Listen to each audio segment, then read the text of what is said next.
What's up, and welcome into Fantasy Baseball today on Wednesday, April 23rd. I am Frank Stampfl, joined by Chris Towers. Today on the show, young hitters who continue to impress. Are we buying these breakouts?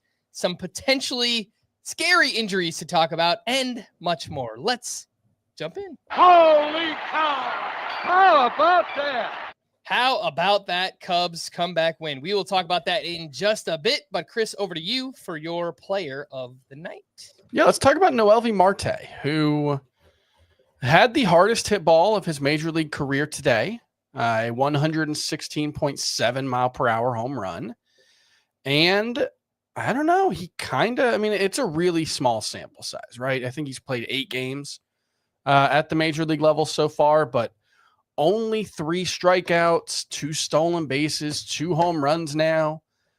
I don't know. He's starting to look more like a major leaguer than I expected. And I will admit, I was kind of out on Noelvi Marte. You know, the fact that his season went so poorly last season with the PED suspension, obviously, but then just he was not good at either the major or minor league level, even before the suspension and then after it. And then it never really felt like the Reds gave him a chance to win a job this spring. So I thought they had kind of soured on him, and maybe injuries are the only reason he's getting his chance. But look, he's taking advantage of his chance right now. And it's another high profile reminder that progression is not always linear, that sometimes guys need to fail before they can succeed. And remember, Marte was really good in his brief stint in 2023. He hit 316. The quality of contact was pretty good. It wasn't like great contact numbers, but it wasn't disastrous. And then last season was obviously a disaster, but still a talented player. And maybe he's figuring it out. I mean, he certainly, I think, is forcing the Reds to reconsider him as a part of their plans in at least the short term. Yeah, I agree with everything you said there. I mean, this is still just a 23-year-old player who had a ton of prospect pedigree, and I agree. I mean, he was pretty tough to evaluate coming into the season. We just had no idea how he would fit into the Reds' plans, but obviously life finds a way. Mm-hmm. And, they are, I would say, struggling overall as a team this season, and they are looking for a spark, and he has kind of provided that here. Started 4 of the past 5 games, and his last 3 games, it's 8 hits, 2 homers, 8 RBI, 1 steal. Of course, I think 2 of those hits were off position players. Oh, yes. And one of the home runs, I think he got like 2 or 3 at bats off position players at the end of that game, but still, they count. They count somewhere in the record books, but the question is, what do we do with this? Because he's 24% rostered. I think if you have a roster spot to just mess with and you want to shoot for some upside, sure. I don't know what the long-term playing time looks like here, but he obviously is getting an opportunity for now. So what size leagues would you be looking to add a Noelvi Marte, if at all? Maybe he's just a scout team guy for now. I think it's any roto league you can consider adding him. That's not to say he's a must add in any roto league, but yeah, I think he's worth a look if you're looking for a spark, right? I think the likeliest outcome is still Marte struggles, eventually gets sent back down. Clearly he wasn't a big part of their plans coming into the season. But the athleticism, 93rd percentile sprint speed this season, 117 mile per hour batted ball. Yeah, I'll take a flyer on those type of skills when the opportunity is there, as it clearly is for Marte right now. And I mentioned up top, I mean, just taking a look at young hitters who are performing early on here in a very small sample size. Noelvi Marte was one of them, but I did want to mention once again, Agustin Ramirez of the Marlins, 3 for 3 with a walk and 2 doubles here on Tuesday. The doubles, 106.7 and 111.2 exit velocities, respectively, on each of those. He also attempted another steal. That's 2 tries in 2 games. He was caught stealing in this one, but I mean, he's clearly trying. He's ready to go. 23% rostered on Agustin Ramirez, and Luke Keeschel batting third all of a sudden in the Twins lineup. And he had another strong game, 1 for 2 with 2 walks, 2 steals, 2 runs scored. It's only 4 games, incredibly small sample, but he's 5 for 14. He's got 2 doubles, 3 walks, and 2 strikeouts. He's got 3 steals total. Only 1 game at second base, 3 at DH. Doesn't matter on CBS because he already has that second base eligibility. If you play on NFBC where you need 10 games at a position, it might take a little while here for Luke Keeschel to get that eligibility, but really small sample, Chris. I've been very impressed by these two so far, Agustin Ramirez and Luke Keeschel. Yeah, absolutely. Everything you could want to see from these two guys in the small sample size, especially the stolen bases, I think, for both of them. I guess with Ramirez, it's stolen base because he only has the 1, but stolen base attempts. 2 stolen bases in two attempts in 2 games is pretty impressive for a catcher if the Marlins are going to keep letting him run. The one thing I will point out with him is, while I don't think there should be any impediments to playing time, the Marlins do like Nick Fortes, and he was off to a good start. And then, look, I know, I get it. And then Liam Hicks. Please, Marlins, don't do that. Liam Hicks' situation is that he was a Rule 5 draft pick. Yeah. So they would have to give him back to the Tigers, I think is where he was. They can DH Ramirez, or they can play him at first base. Like, it's not like they're loaded with talent. So I totally get what you're saying just from the catcher perspective. But the fact that he already has catcher eligibility for this season, if he hits, I think he's going to stick around somewhere. They'll use him at DH. They'll use him at first. I think so, Yeah. So I was getting a bunch of crazy questions here earlier on Twitter because, I mean, people are asking me if they could drop Yainer Diaz for Agustin Ramirez, if people could drop like y'all need to stop about the Yainer Diaz thing. He's going to be fine. Like, if you were drafting him as the number 2 catcher 4 weeks ago, stop asking if you can drop him. Just stop. History did not begin 4 weeks ago. I shouldn't have to say that. But look, there are a lot of mediocre catchers out there. There are very few with legit impact upside, and I think Agustin Ramirez has impact upside. That doesn't mean that's the likeliest outcome. The likeliest outcome is he's probably a 10-10 guy this season, which would still be super valuable. But that's probably the most likely outcome. But man, with these exit velocities, I'm 25-20. I'm dreaming already. I know he was 25-23 last year, I think, or something like that. Like, he's a super interesting player. I've got my group chat with my Marlins fan friends, and they've been they were so mad when they traded Jazz Chisholm. And now today, a couple of them were like, "Ooh, this Agustin Ramirez kid's pretty exciting." I was like, I remember. Chris has his receipts. We'll print out the Peter Bendix apology form. A couple names that I think I would be okay dropping for Agustin Ramirez. Hunter Goodman has done some nice things this season. I think Ramirez has more upside.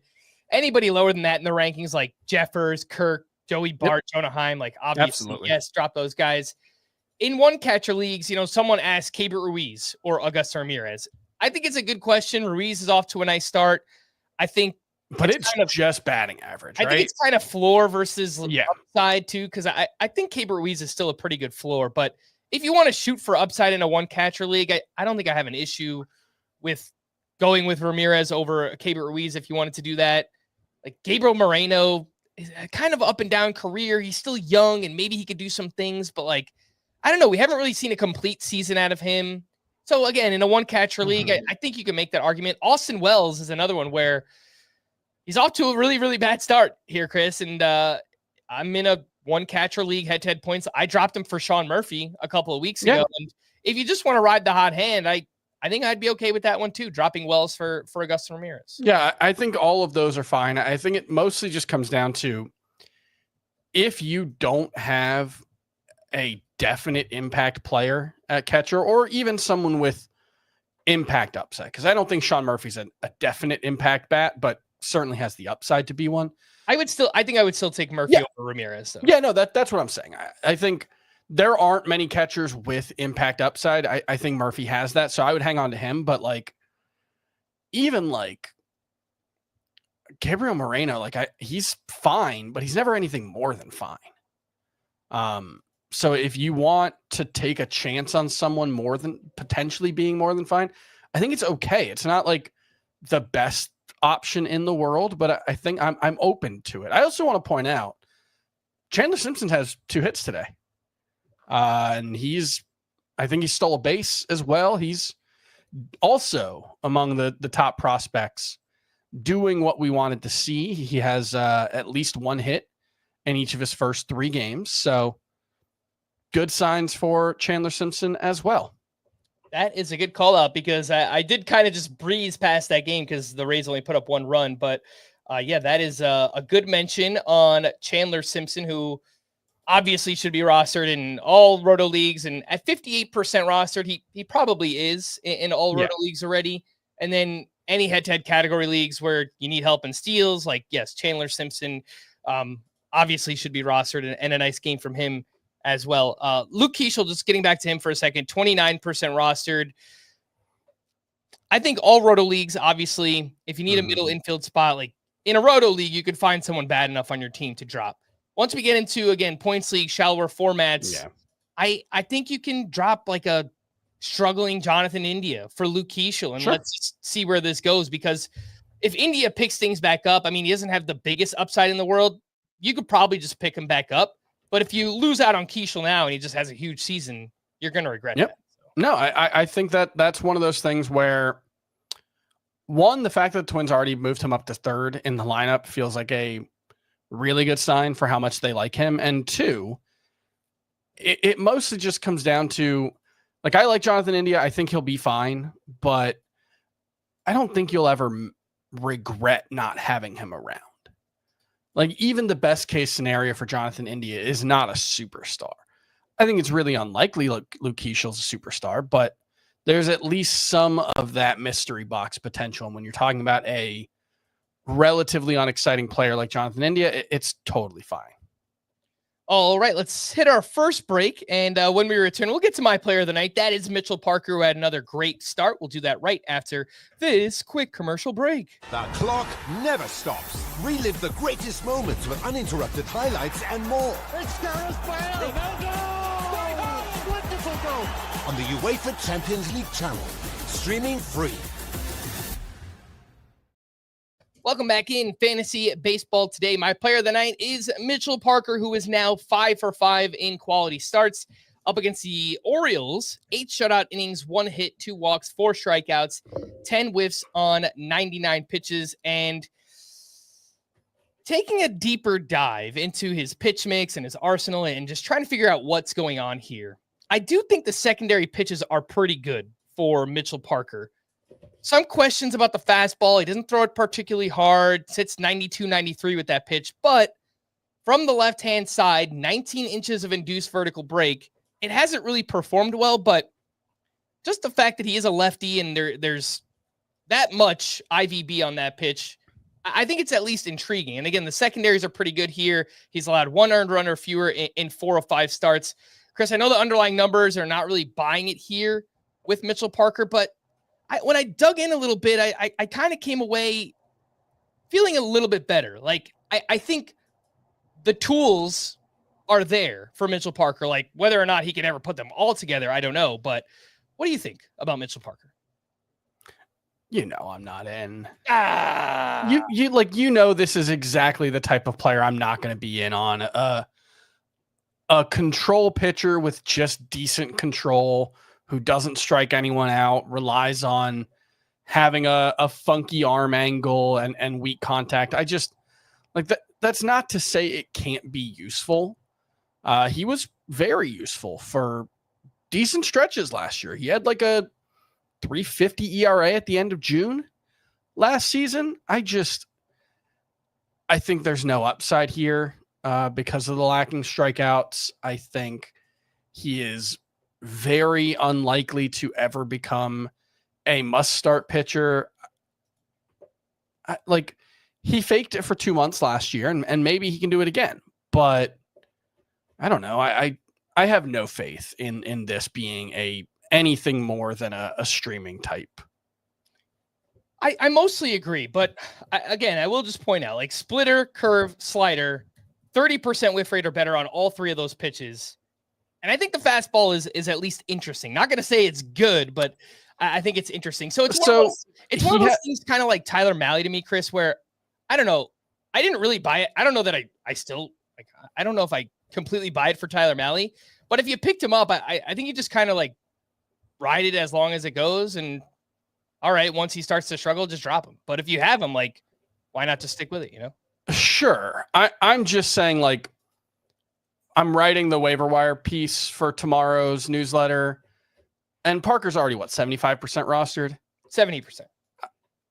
I have no interest in adding him where he's available at this point. Like, I don't know, maybe he can keep getting away with it, but like 30% whiff rate on the splitter, curveball, and slider. Well, it was 26% whiff rate with the curveball last year.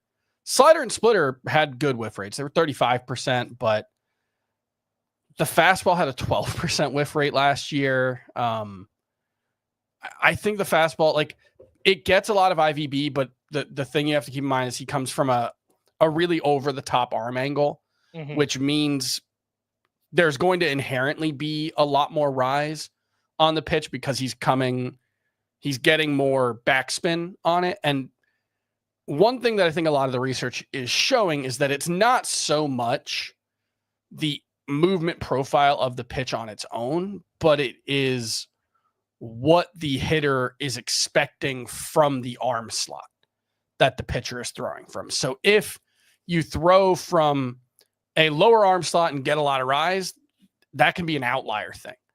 With Parker, I would guess his movement profile is pretty much what you'd expect from his release. So that probably explains, along with the low velocity, why the whiff rate has been so bad the last 2 years.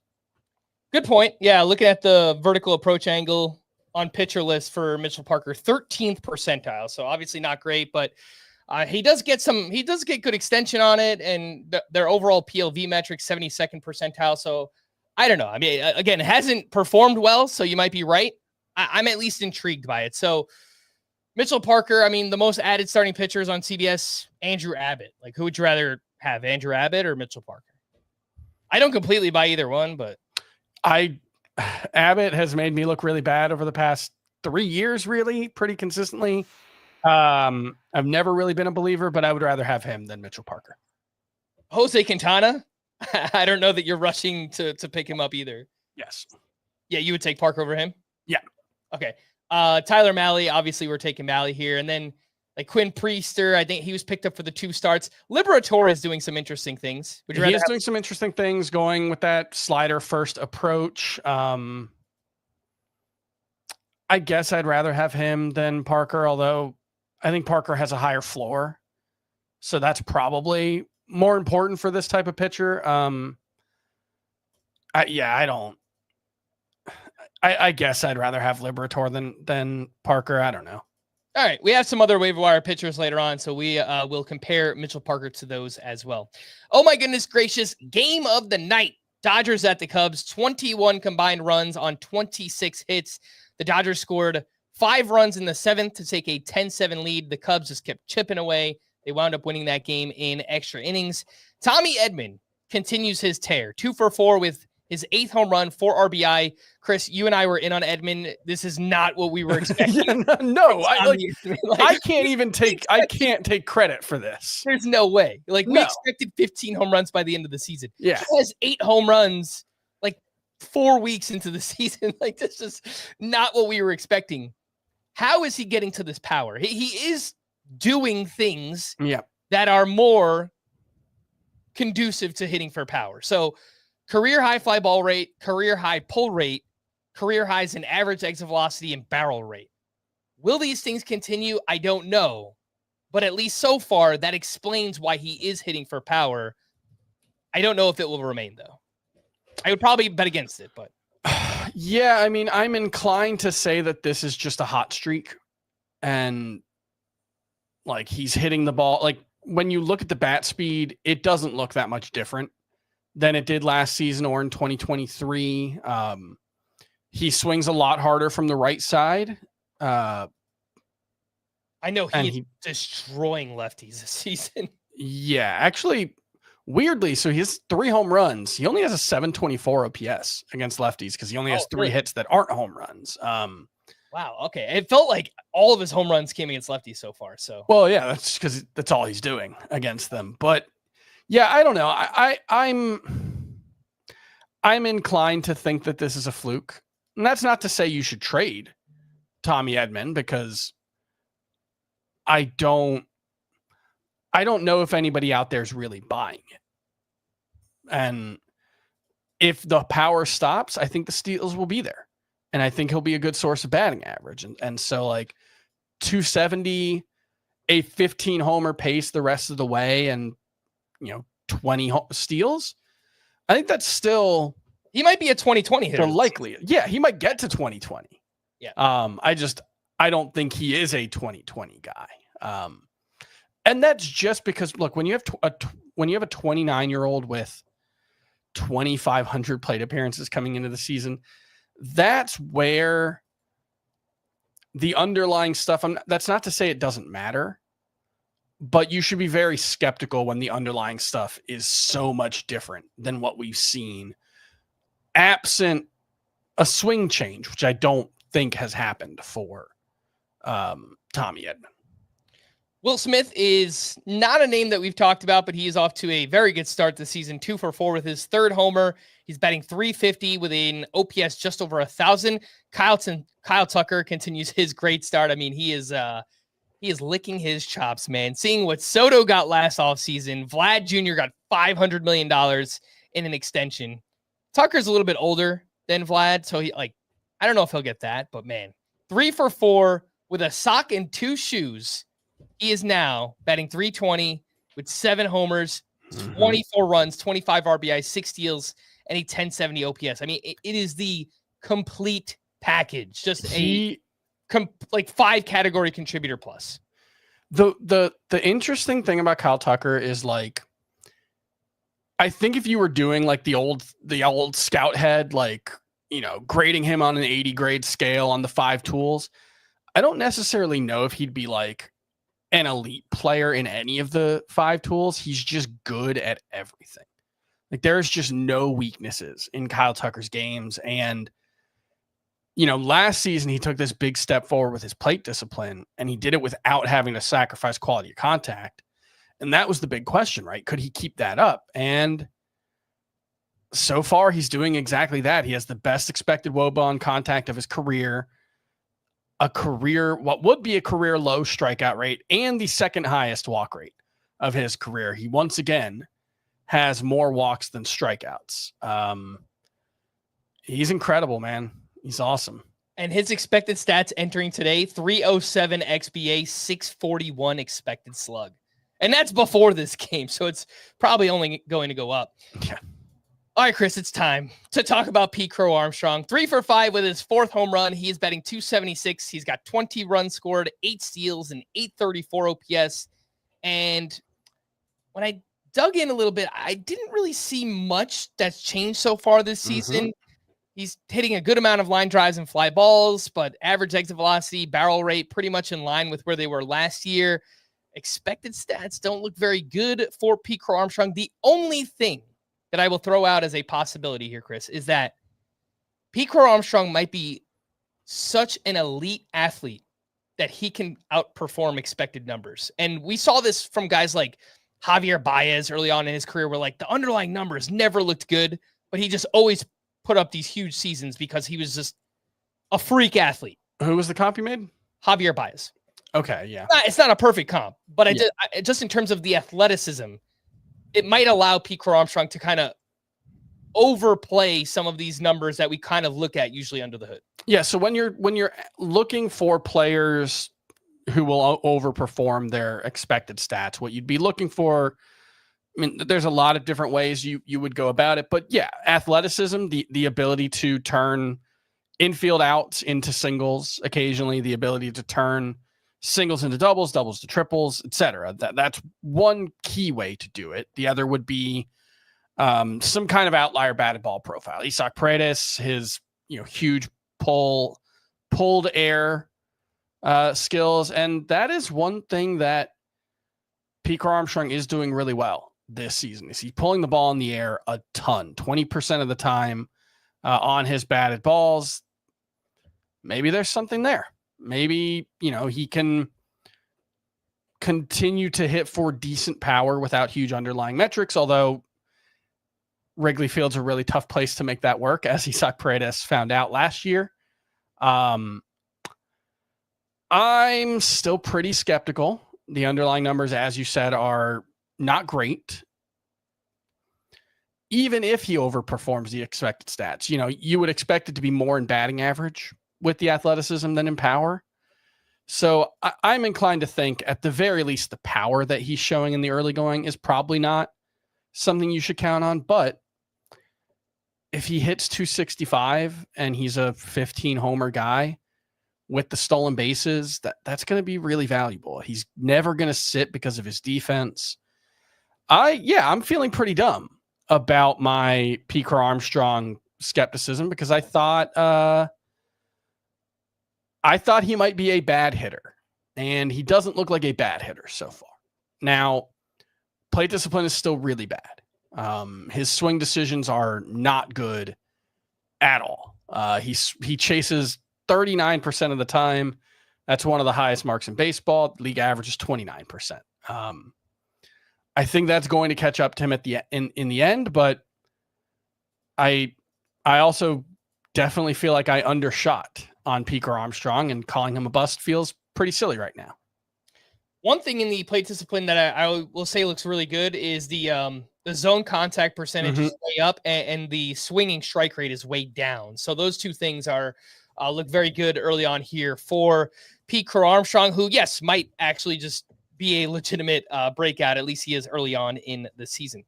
Let's get into the news and notes. And I mentioned we do have some scary injuries here. Cristopher Sanchez left his start early with left forearm soreness, and the velocity was down in this one. Sinker was down 1.2 miles per hour. The changeup down 1.8 miles per hour. And notably, his velocity was up quite a bit this season. So that's something that can correlate with, a forearm injury or, something much worse than that. I would almost guarantee an IL stint here, Chris, with the possibility that this is much worse. So there was a quote after the game. Let me see if I can find it. There was a quote that's hinted at the possibility that he wouldn't require an IL stint. Let me see. He's going to get testing. Okay, yeah, I can't find it right now, but that was one thing that I saw. Not expecting any structural damage was what Rob Thompson said. We'll reevaluate. We'll know in the next couple of days. So yeah, I think an IL stint is certainly the most likely outcome. Anytime you're dealing with a forearm strain, teams just aren't likely to take that risk, right? Just sit him down even for the minimum if you have to. The thing I struggle with, right? Because whenever these injuries happen, people are always like, I knew he was going to get hurt when I saw him throwing harder. And it's like, well, okay. One, no, you didn't, but sure. Let's grant that you knew he was going to get hurt when he started throwing harder. But also, the reason to get excited about Cristopher Sanchez is because he was throwing harder. Like this is the constant struggle when it comes to fantasy baseball, because a lot of people will do the throwing harder, that's a red flag. And it's like, yeah, but you have to draft someone. Yeah. Right? Like this is the thing. It's like, okay, there's always that graphic that goes around of like the leaders in velocity with the red X over them. And we knew they were, but it's like, right, but that's also mostly a list of the best pitchers in baseball.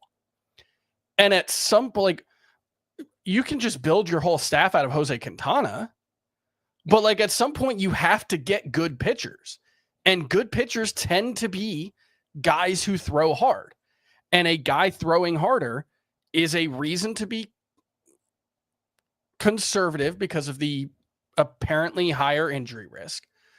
But you're also going to miss out on pitcher breakouts if you don't target guys who are throwing harder, because if they can keep it up, it's like what we're seeing with Max Meyer, where he goes from not even a major league caliber pitcher last season to looking like a legitimate breakout, in large part because he's throwing a mile and a half harder. That's not all of it, but like, we wouldn't be as upset about losing Cristopher Sanchez if he wasn't having a breakout season because he's throwing harder. Like that's the thing that's always tough. And I don't know what the answer is, right? Like I'm just talking out loud here. I just, yes, it is potentially a risk factor when a guy's throwing harder, but you also can't just take those guys off the board. Maybe it's an argument for not pushing Cristopher Sanchez as high as we did in drafts, where he was going like 160 early on and ended up like a top 100 pick in some drafts by the end. And like, I think his ADP was like 120 over the final week. Maybe you can argue that we should be a little more hesitant with that, but it's also the only reason we're that upset about him getting hurt is because he looked like an absolute ace, you know? Yeah, I mean, it's incredibly tough. I mean, this kind of push-pull that we have between chasing velocity and looking for breakouts and wanting talented pitchers on our team, but also trying to find this balance of like who's going to get hurt. And I still don't know that we really have any answers. Like, do we really know who's going to get hurt every year? I mean, after the fact, you could say, all right, yeah, well, like, these guys that are throwing harder, like him and Ryan Weathers, that, they both go down with injury. There might be a correlation there. There's also a correlation with throwing harder leading to success and just being a better pitcher. So I totally get why pitchers are doing that. I kind of wish it wasn't the case, because I think that has contributed to a lot of pitching injuries. Oh, absolutely. Look, man, these guys don't have the longest shelf life, and they're trying to get paid. They're trying to make money, and the best way to do that is to perform well on the baseball field. And again, throwing harder, it's going to give you a better chance of performing better on the baseball field. So, like, I don't blame pitchers for doing that. And here's the thing: if hitters are geared up for 94 mile per hour fastballs now, that's the average. The average fastball is 94 miles per hour. I've been watching baseball long enough that still blows my mind. Because, like, if you sat 94 20 years ago, you were a legit hard thrower. And now that's just normal. Everybody does that. If you could magically tomorrow make every pitcher average 2 miles per hour less on their fastballs, the likeliest thing that would happen is they'd all get bombed. Or at least get hit and work. We would have a huge offensive output season. This is the problem with it's an arms race. And pitchers are always trying to throw harder and add more spin and add more break on their pitches. And hitters catch up every year. And that's the thing, is that you can't undo the trends that we're seeing. And until someone finds a way to make a 92 mile an hour fastball that's as effective as a 99 mile an hour fastball with the same movement characteristics, people are going to keep chasing velocity. And that includes fantasy players and fantasy analysts. And you should. Yeah. It just, you do have to keep in mind that it's not all positive. There's no one weird trick that solves pitching forever. That one caveat that you threw in there of with the same movement profile, right? Because we do see pitchers succeed with lower velocity, but it usually comes with throwing from a weird angle or funky delivery or kind of deception involved with that fastball. And maybe more pitchers should be trying to do exactly that. Maybe that's there was a piece on Baseball Prospectus today. It was Matthew Trueblood who wrote it, about how the average arm angle, we've only been able to track it for a few years, but it has ticked down a little bit every year. And so far this year, it's the lowest that we've ever seen, which I think makes sense, because everybody's chasing that low release angle so you can get more rise on and get the horizontal approach, vertical approach. I don't know. There's so many acronyms out that it's hard to keep up with. But Like that's what everybody's chasing now. And I know we need to move on, but the ironic thing is, it's like I said earlier, what hitters struggle with is not one specific movement profile or one specific arm slot or whatever. It's hitters struggle with what they see less of. And so, 99 mile an hour fastballs, they don't see that many of them, relatively speaking. They're also just moving faster, so that's why they're harder to hit. But like what a lot of the research has shown is that pitchers who can be surprising, pitchers who can be different, pitchers who can be weird tend to find more success than you would otherwise expect. Shota Imanaga, I think, is a great example of this. Yeah. Short lefty, throws from a low arm slot, four-seam or splitter like 80% of the time. There's just nobody else that pitches like that in Major League Baseball. And I think that's a big part of why he's had so much success since coming over is he's just, you can't train it, except now they have those traject machines and they can actually train that specifically. So I don't know. It's fascinating. I don't know what the answers here are. So I feel like we should just move on at some point. We have derailed the podcast, but I think it's a very useful, more baseball conversation. It's just interesting. Yeah, to talk about. Yeah.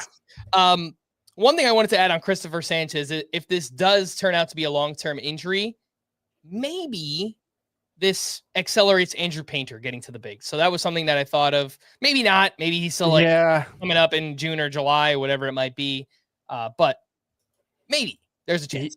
He did look crazy good in his. I don't know. Has he made 2 starts yet? I only saw the one. Yeah, I only saw one. Outrageously good in that one. And it wasn't very low level of the minors. So I don't want to put like too much on it, but one of the top pitching prospects in baseball, and we will see him at some point this season. Corey Seager left Tuesday's game with right hamstring tightness, and unfortunately, there's no surprise here because he has dealt with a bunch of hamstring injuries in his career, grabbing at the hamstring while running, and I would be surprised if this one does not wind up in an IL stint as well. I would too. That's kind of generally the case with hamstring injuries. You expect them to end with an IL stint. Even a relatively low grade one, if you're going to miss a week, just put them on the IL. It's 10 days for hitters. So even if it's not that serious, I would expect him to miss some time. But if it's anything more than a low grade strain, you're probably looking at 4 to 6 weeks at least. Spencer Strider, who went on the IL Monday, was diagnosed with a grade 1 right hamstring strain, and that kind of feels like the best case scenario. The best case would have been, okay, there's no injury here, but we knew that wasn't the case. HGM David Forst said Tyler Soderstrom will get some looks at DH and left field with Nick Kurtz being promoted. Kurtz also was not in the lineup against a lefty on Tuesday, and their GM reiterated that Kurtz will not be in a platoon, but they wanted to give him a day to get acclimated. I was a little surprised that he didn't get like a pinch hit opportunity. I don't know if I buy that. I hope I'm wrong and he just plays every day. I don't know. That was kind of weird. The one thing I will say, I'm very excited about Nick Kurtz. I think he's a must roster player pretty much everywhere. There's a lot of pressure for him to hit right away because getting him in the lineup's either going to require Brent Rooker playing in the outfield, which they're clearly not that comfortable with, or a converted catcher who has never played anywhere but catcher or first base in his career, playing either third base or left field regularly.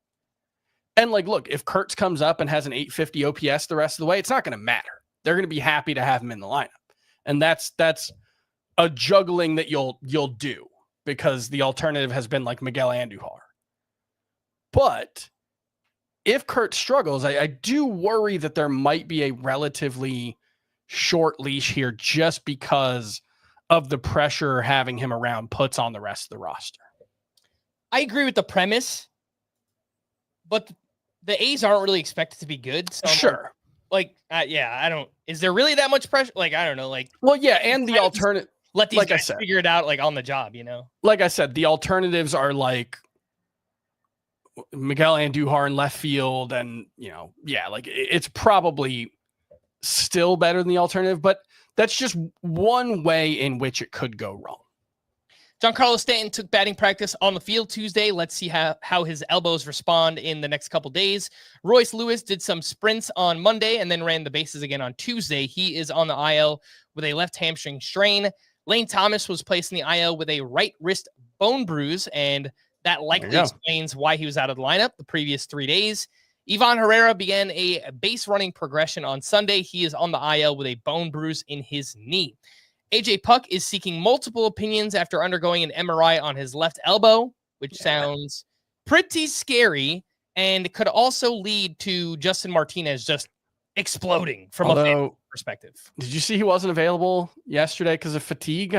Hopefully if it was just like dehydration and not arm fatigue. I only saw it described as fatigue, but hopefully that's all that was. Agreed. Brendan Donovan was out of the lineup after a rib popped out of place earlier in the day. That sounds a little scary. And Mark Vientos returned to the lineup after missing 2 in a row with groin discomfort. Let's take our final break. And then, Chris, when we return, we've got to go into overdrive here and try and get through all this stuff. We'll do that right after this. Baby, we are gonna start a fire. From world-renowned clubs Simply devastating. to worldwide stars. Wrexham have done it. This incredible ride continues. The English Football League on CBS Sports Network, and stream every match live on Paramount Plus. Welcome back in Fantasy Baseball today. Are you buying these breakouts, Chris? Willie Abreu, 3 for 4 with a double, a walk, and 2 steals. He is hitting .299, 951 OPS. Expected stats look great. The other name here is Brandon Pfaadt, who looked good once again, this time against the Rays. 6 innings, one earned run, 5 strikeouts to 0 walks. He has allowed 1 earned run or fewer in 3 straight outings, and it's a 2.73 ERA, 1.01 whip early on the season for Brandon Pfaadt. What do you think, Chris? Are you buying it with Willie Abreu and Brandon Pfaadt? Abreu had been pretty cold before this, right? Because he had like 4 home runs in the first 8 games of the season or something. And in his 51 plate appearances before Sunday, he had a 31% strikeout rate and like a 544 OPS, if I'm doing the math right. So good to see him getting back on track, but it's not like he's just been crushing it consistently all year. I'm pretty skeptical that he's going to matter in all fantasy formats, but he should be must roster right now at the very least. What about Brandon Pfaadt? I am working on a piece tomorrow. 5 breakouts I buy and 5 I don't, or 5 early season, whatever breakouts, whatever you want to call it. Brandon Pfaadt is definitely on the I don't buy it list. I know you buy it. I know you're a not completely, because I mean I know you're a Foddy. He has a 92% left on base percentage, which is not sustainable. And his expected ERA entering this start was 5.28. So. Yeah, that's mostly where I come down. Last year was a weird season for Brandon Pfaadt because he had a 24% strikeout rate, but it was extremely hit or miss. He had 40 strikeouts in his final 6 starts over 27 innings. He had 2 starts in his last 6 and 3 in his last 10 with double-digit strikeouts. He only had 1 in his first 22 starts with more than 9. So he's just super feast or famine. And I think it mostly comes down to the lineup he's facing and whether it has a lot of righties and whether he can lean on that sweeper a ton, because that's usually his best swing and miss pitch. I just don't buy it. I don't know. All right, let's get into some pitchers duels from Tuesday night. It's time to duel. Nick Pivetta up against Jack Flaherty. Pivetta 7 shutout innings with 6 strikeouts here, a 1.20 ERA, .77 whip early on, and Jack Flaherty 6 innings, 2 runs, 9 strikeouts to 0 walks. He had 15 whiffs on 96 pitches. 2.63 ERA, 102 WHIP, 11 K per nine. Man, just keep this guy in Detroit forever, because whenever he's there, he's just looked really, really good. I guess Pivetta could be another one of these, like, are you buying the early season breakout, Chris? What do you think?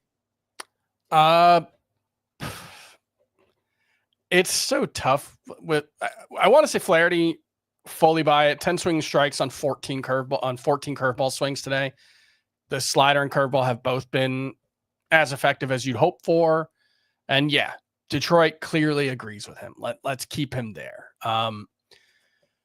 Pivetta, we've just been burned so many times by him that whenever you think he's going to work out, he tends to not. And before this start, he was at least generating a lot of weak contact.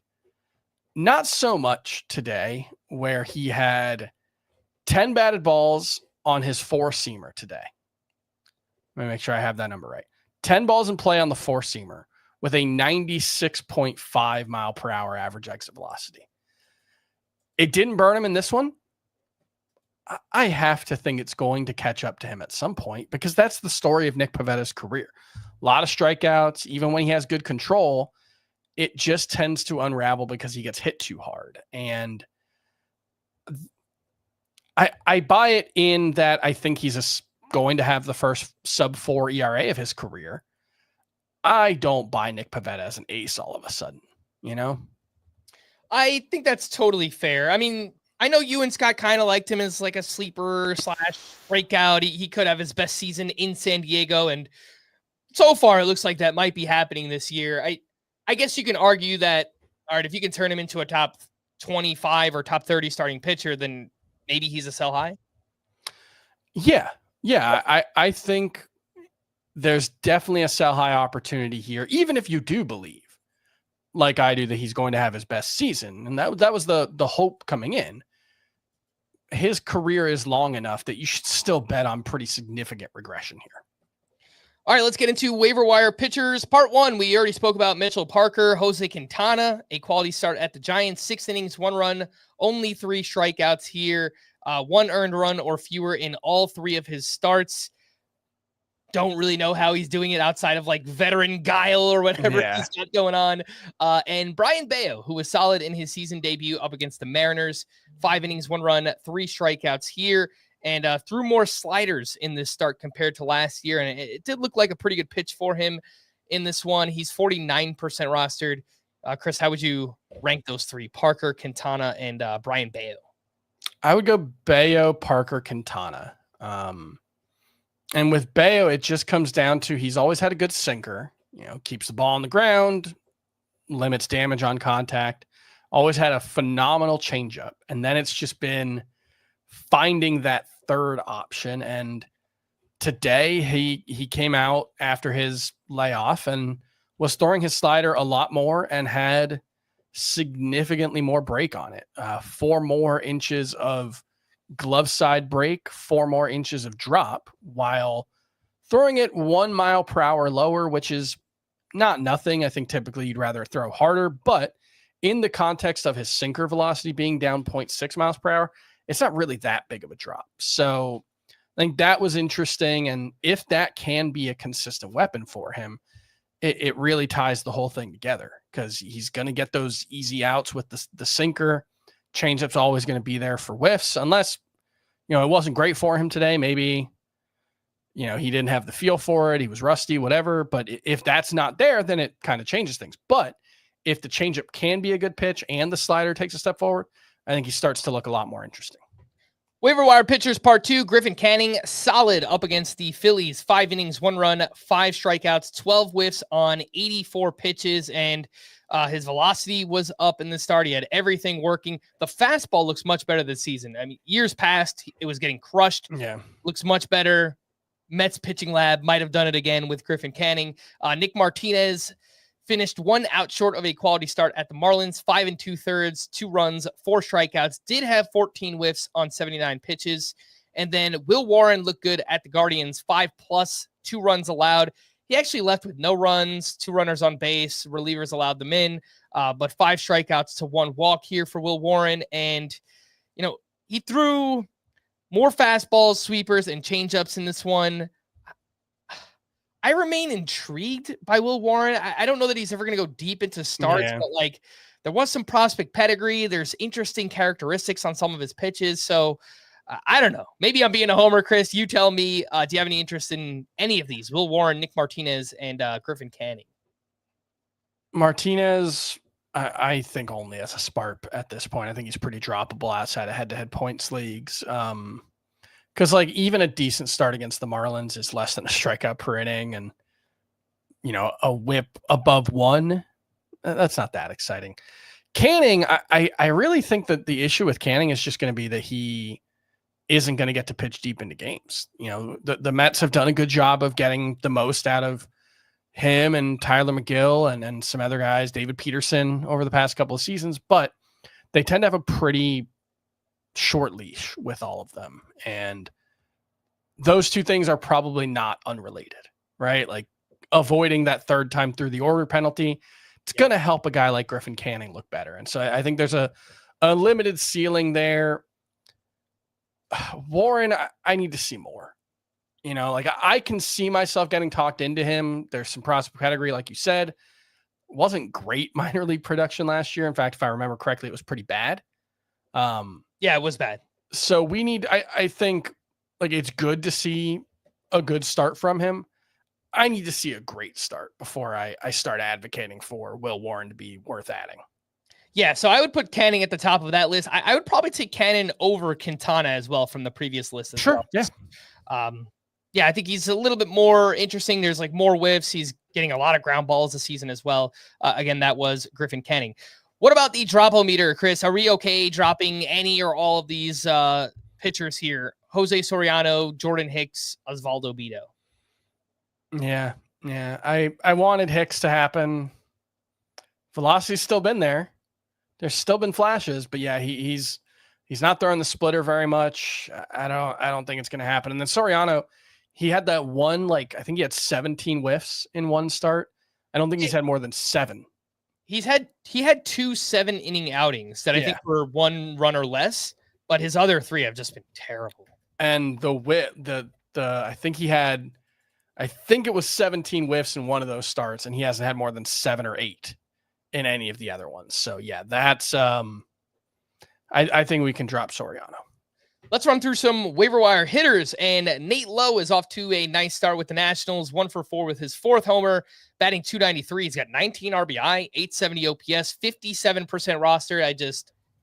How can we do it? There's so many first basemen right now. It's like, how can I advocate for Nate Lowe when I would take all those other first basemen over him that we've talked about recently? Here's the thing about first base, though. Let me call up the most updated stats, because I looked at this about a week ago, and first basemen on the whole right now have a 104 weighted runs created plus.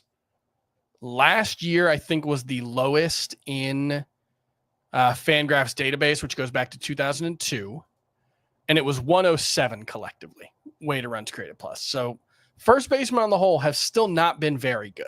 There have been these handful of lower end breakout guys who are looking really, really good, but there are a lot of them who look pretty bad still, especially guys who were drafted pretty early. Christian Walker showing some signs. I think Tristan Casas hit his 2nd home run and first in 22 days today. So I'm not giving up on those guys, but Nate Lowe's quality of contact looks really good. He's got a ton of RBI. The top of that Washington lineup looks pretty good. I think Nate Lowe's fine. I think he's a pretty useful player. Yeah, I mean, useful for sure, which I think is more helpful in a deeper league. Yeah. But, if we're looking for kind of standout, upsidey type guys with a Rhonda and Ben Rice and Torkelson and Nick Kurtz and just all these names that have emerged, I still would take those ahead of Nate Lowe. Jorge Polanco continues his fine start to the season, 1 for 4 with a walk and his 4th home run. He is batting .339 with a .945 OPS. The strikeout rate is way down. He's pulling the ball, hitting it hard. 50% rostered. I think it's too low. You think that's too low? I was going to say that kind of feels right, but all right, talk to me. So look, he's probably pretty fringy in a points league. I mean, with a strikeout rate that low. Right. If the strikeout rate's going to be that low, he's going to be playing pretty much every day. And, like, I think the depth at second base is pretty good. But the depth, I mean, the like 10 through 20 range doesn't have a lot of differences, which means that if Jorge Polanco's in that 20 range, it doesn't take a lot to push him up to 12 or 13. So I do think Polanco is probably a little underrated.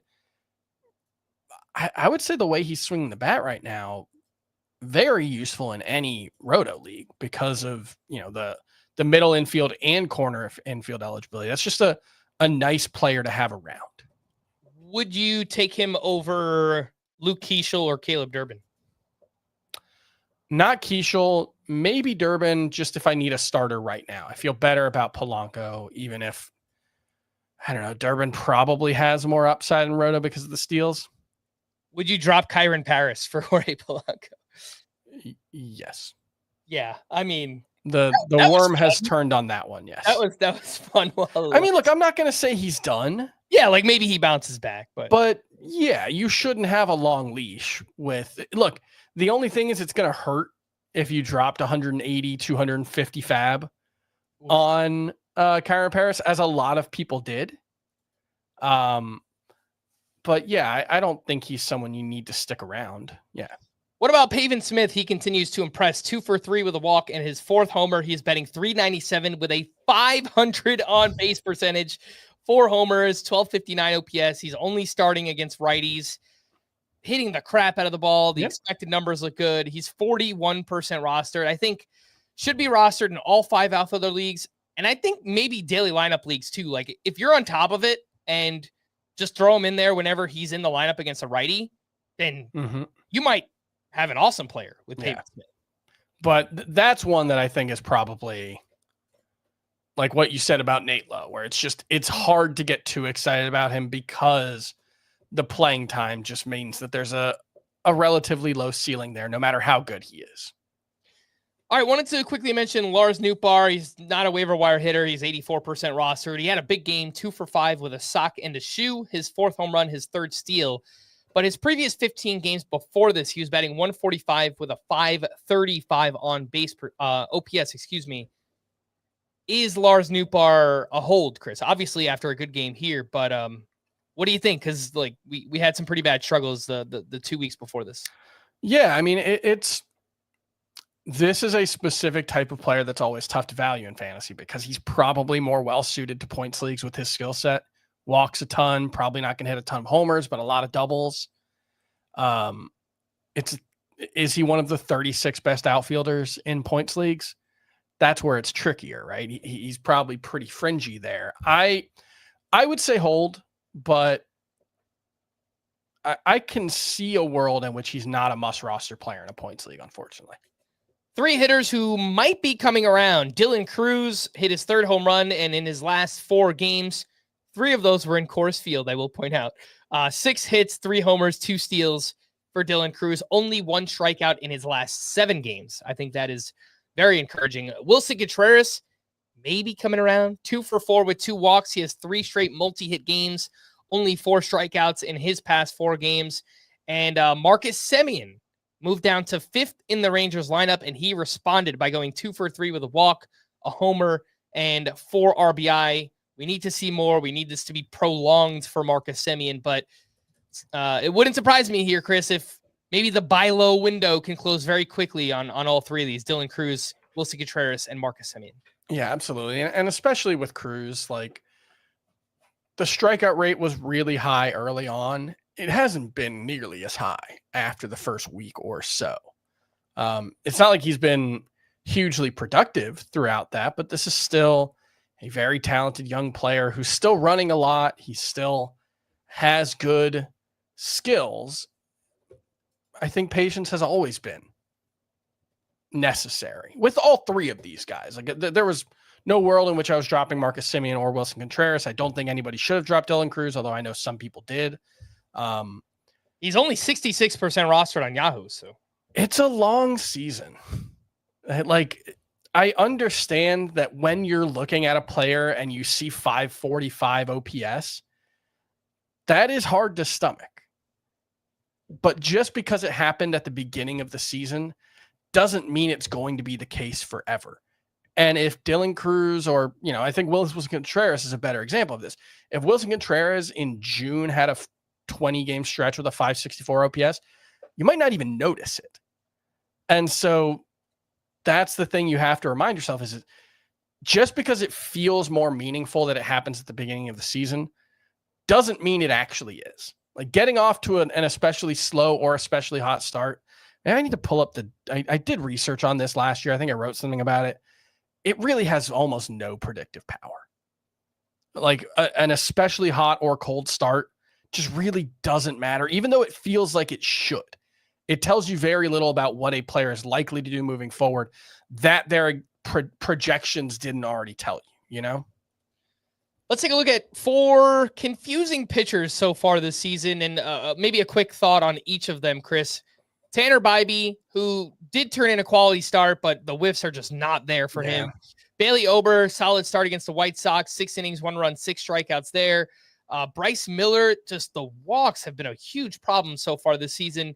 And Ronel Blanco, a nice bounce back start, but mostly bad before this. Where are you at on these 4, Chris? Bybee, Ober, Bryce Miller, and Ronel Blanco. I'm pretty out on Ronel Blanco. The underlying stats. You were before the season, though. Yes, I was out because the underlying stats were not very good last year. Yeah. And he needed to show that he has some kind of ability to outperform his underlying stats. And he hasn't done it. Like, I guess he did today. But overall, this season, the underlying stats continue to be bad. And also now the overlying stats are bad. So I'm pretty out on Ronel Blanco. Bybee, I think he's just tinkering. There was a quote from him the other day, something to that effect. There was a piece on Pitcher List talking about it, where he's kind of, it seems intentionally not trying to chase whiffs, trying to find some more pitch to contact stuff that can work against both lefties and righties. I think that explains the increased sinker usage, which he went away from today. I think he'll be fine, but Tanner Bybee is not so proven that you can't have any concerns about him. It's kind of the same thing with Bryce Miller, where my best explanation for why Miller is struggling is just maybe he has too many pitches. And that's not to say he has too many pitches. It's just, throwing six or 7 pitches pretty regularly, I think is what he does. Changing your pitch mix as often as he does. I think the curveball, he just started throwing like last July, like at the end of July. I can see that just like being hard to keep up, but he only had 5 starts last year with more than 2 walks. He's got 3 already. Like that, he has not been nearly as good. The walk rate has been a problem for him. I would guess since it was so strong the first 2 seasons of his career that he'll bounce back, but I'm discouraged by what Bryce Miller's done so far, for sure. Are you comfortable slapping the buy low label on Tanner Bybee and Bryce Miller? Yeah, probably. But I'm thinking about like when I update rankings this week, like I haven't made a ton of huge changes. I could see them both falling out of the top 40. So putting someone like Shane Baz ahead of them? Yeah, I think that's worth considering. It'll probably take a deeper look at what they're doing, because Baz, it's been like 2 unbelievable starts, maybe 3 unbelievable starts, and then 2 pretty mediocre ones. So it's not like he's been lights out. What about like Max Meyer? I think the structural things around him are going to limit his upside, and then that might be a reason. But like Mackenzie Gore. Yeah. Like Jesus Luzardo. Yeah. Oh, I think Jesus. I think the only concern for Jesus Luzardo for me is just health. Can he stay healthy? But assuming he does, which is not a safe assumption, but let's grant it. I think he's just a better pitcher than these guys right now. Some quick hitting leftovers. Aaron Judge is just Superman right now. 4 for 4 with his 3rd stolen base. He's batting .411 with a .509 on base percentage. Not getting much help from his teammates right now. Ellie De La Cruz starting to get into one of those running binges lately. He had 2 steals on Tuesday. He's got 5 steals in his past 4 games and is up to 9 overall. Christian Yelich looks pretty good early on, 2 for 5 with a grand slam, his 4th home run of the season. The batting average is lower, but the OBP is really good. There's power, there's speed there for Christian Yelich. And then Wyatt Langford, who, when he's played this year, he's kind of looked like that breakout. He had a sock in the shoe, his 5th home run, his 4th steal, batting .292 with an OPS over 1,000. So some big names there doing what is expected of them. The call to the bullpen for the Guardians. Cade Smith got the 9th inning with a 1-run lead. He converted his 2nd save, and he got the save on Monday as well. Emmanuel Clase pitched 3 days in a row over the weekend, including 30 pitches, I believe, on Sunday. So Yeah. just feels like they're giving him a break, and Cade Smith is really good. Hopefully nothing comes of this. I don't think that anything will. I think it's still Emmanuel Clase's job, but Yeah. Look, if we have another just terrible month of Clase, they might have some decisions to make at that point, but I don't think we're anywhere close to that yet. For the Padres, Robert Suarez struck out 1 for his 10th save, the first reliever to 10 saves this season. I think he was the first to 10 saves last year, too. Might have been. Actually, maybe Ryan Helsley was. But that might be, yeah. Yeah. For the Marlins, Anthony Bender got the 8th inning with a 1-run lead, facing 4, 5, and 6 in the Reds lineup. He gave up a hit, and that was it. And then Calvin Fauché got the 9th. He struck out 1 for his 2nd save. I still don't know here, Chris. I don't know. The way that Bender was used here, 8th inning, 1 run, heart of the Reds lineup, it still kind of makes me feel like he's the highest leverage reliever. I think there's no closer here. Yeah. For the Royals, Carlos Estevez got the 9th inning with a 2-run lead. He gave up 3 runs on a hit and 3 walks, took his 2nd blown save. Luckily for him, the Royals scored a run to tie it in the bottom of the 9th, and then they won in extras. Who did they score that run off of? Well, it was Seth Halverson for the Rockies, who gave up a run on 2 hits, took his first blown save. It's a 5.19 ERA and a 185 whip for Seth Halverson. The Rockies are just so bad. They're just not good at they're not good at anything. It feels like they have not been able to close out a game for the past 2 years. You can't even blame Coors Field here. No. Yeah. They were in Kansas City. It's basically the opposite. For the Dodgers, Tanner Scott got the 9th with a 1-run lead. He gave up a solo homer, took his 2nd blown save, and the Dodgers wound up losing in extras. For the Twins, Yohan Duran got the 9th inning with a 3-run lead. He gave up 1 run, but picked up his 2nd save. For the Rangers, Luke Jackson got his 7th save. And for the Pirates, just wanted to mention, 3-run lead. David Bednar pitched in the 7th inning. Perfect inning, 1 strikeout. So clearly not the closer again yet. Maybe he gets there. The Pirates tacked on more runs in the 9th inning, so no more save opportunity, but I'm assuming it would have went to Dennis Santana there. To stream or not to stream on Wednesday, and the best options that I could find, Reese Olson against the Padres, David Peterson against the Phillies, Tomoyuki Sugano at the Nationals, Michael Lorenzen home against the Rockies, that's in Kansas City, David Festa against the White Sox, Andrew Heaney at the Angels, Eduardo Rodriguez facing the Rays, Kumar Rocker at the Athletics, and JP Sears home against the Rangers.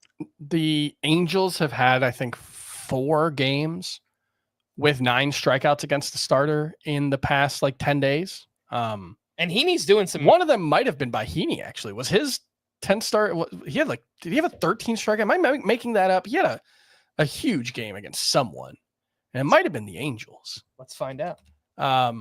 So I think he's in the mix. I would go Eduardo Rodriguez, David Festa, Andrew Heaney. And then if you really want to live life on the edge, Kumar Rocker at the Athletics, because there's real strikeout upside in that start. He could also give up 5 home runs.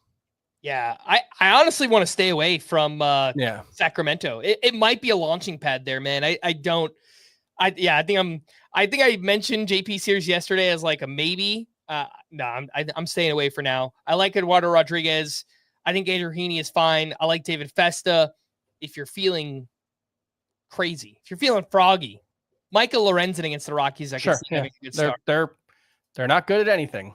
Andrew Heaney, by the way, that 10 strikeout outing was against the Yankees. Oh, that's right. Yeah, that's a really good one. And then on Thursday, Shane Smith at the Twins, Chris Paddock facing the White Sox, Chase Dollander at the Royals, Landon Roop home against the Brewers. Tyler Anderson home against the Pirates. Yeah, I think Roop and Dollander are the two most interesting here. And then look, Chris Paddock has been much better since that start against the White Sox when he got destroyed early on in the season. Nope. I'm not going to do it, but I will just say he has been better. Yep. Yeah, I cannot do it.